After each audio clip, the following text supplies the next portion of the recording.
శ్రీమాత్రే నమః. ఇందాక వీడియోలో నేను అమ్మవారికి ప్రసాదాలు ఏమి నివేదన చేయాలి, ఇంకా ఏ విధంగా కలశాన్ని అమర్చాలి అన్నది చెప్పాను కదా ఫ్రెండ్స్. అయితే మిగతాది ఈ వీడియోలో చెప్పుకుందాం. కలశం అమర్చిన తర్వాత మనకి అష్టలక్ష్మి అమ్మవారి ఫోటో ఉంటుంది. మధ్యలో ధనలక్ష్మి అమ్మవారు కూర్చుని మిగతా లక్ష్ములు చుట్టూ ఉన్న ఫోటో ఉంటుంది కదా ఫ్రెండ్స్. ఖచ్చితంగా ఆ ఫోటోని మాత్రం అమ్మవారి పూజలో పెట్టుకోవాలి.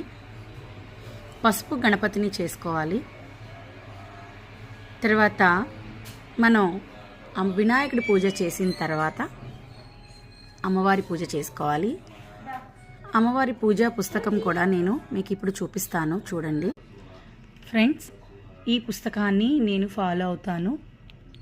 గొల్లపూడి వారిది శ్రీ వైభవలక్ష్మి పూజా వైభవం.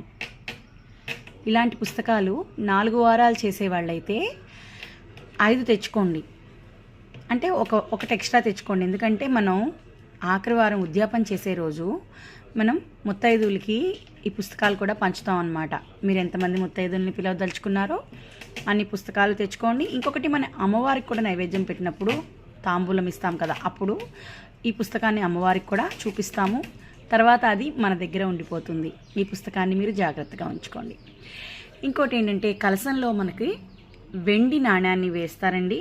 ఈ పూజలో ఒక వెండి నాణ్యాన్ని పంచామృతాలతో అభిషేకం చేసిన తర్వాత కలశంలో ఆ వెండి నాణ్యాన్ని వేస్తాం. దానికోసం ఈ పూజ చేసే ముందరగానే మనం ఒక వెండి నాణ్యాన్ని, గజలక్ష్మి నాణ్యం ఉంటుంది, అది తెచ్చుకోండి. అది లేని పక్షంలో రూపాయి కాసైనా సరే వేసుకొని పూజించవచ్చు కలశంలో. అయితే ఆ పూజ అయిపోయిన తర్వాత ఆ నాణ్యాన్ని మనం చాలా జాగ్రత్తగా ఉంచుకోవాలి. వ్యాపారాలు చేసే వాళ్ళైతే వ్యాపార స్థలంలో పెట్టుకోవచ్చు, ఇంకా మనం పూజ గదిలో అయినా పెట్టుకోవచ్చు, మనం డబ్బులు పెట్టుకునే లాకర్లో అయినా ఆ నాణ్యాన్ని పెట్టుకోవచ్చు. అది సాక్షాత్తు లక్ష్మీ రూపం. మీరు ఎప్పుడూ ఆ నాణ్యాన్ని వదులుకోకూడదు. కలశంలో నీళ్లు ఉంటాయి కదా, అదేం చేయాలి, ఆ నీళ్ళు ఏం చేయాలని డౌట్ వస్తుంది మీకు. కలశంలో నీటిని మరుసటి రోజు ఉదయాన్నే లేచి ఇంకా దీపం పెట్టకుండా భార్యాభర్తలు డబ్బు సంపాదన కోసం, అంటే ఆర్థికంగా స్థిరపడాలి అనుకున్న వాళ్ళు భార్యాభర్తలు ఆ నీటిని సగం సగం తాగుతారు. సంతానాన్ని కోరుకునే వాళ్ళైతే మామిడి చెట్టు మొదట్లో పోస్తారు. సౌభాగ్యం కోసం అయితే తులసి చెట్టు మొదట్లో పోయాలి. అన్యోన్య దాంపత్యం కోసం చేసేవాళ్ళైతే మల్లెపూ చెట్లలో, మంచి సువాసన వచ్చే మంచి పూల చెట్లలో వేయాలి.